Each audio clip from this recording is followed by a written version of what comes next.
The Student Government Association Senate elections were held this week, and final results show that voter turnout decreased drastically from last year. Many students say they blame this on a new ban, which prohibits the candidates from handing out free items while campaigning. I was there throughout the week to look closer into this new rule and how it affected the elections.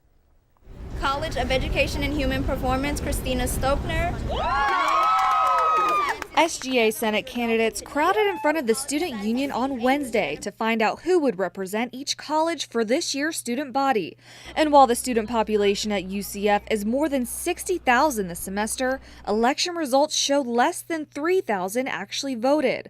That's more than a 40% decrease in voter turnout from last year's election. One thing different this year: SGA Bill 4679, which bans candidates from handing out food, drinks, or prizes, saying these items are considered bribes.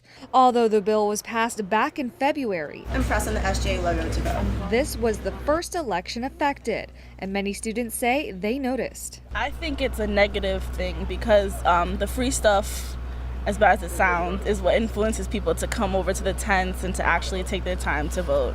So without it, people are just going to walk by. Drawing in the food and buns and things, it makes us more aware of them, gives us a chance to talk to the candidates. So without that, how do we know who we're actually voting for? It's only a name on a ballot at that point. But other students agree with the new rule, saying it keeps the election honest. It allows more people to run because I know that it can be expensive to buy all the pizza and promotional material.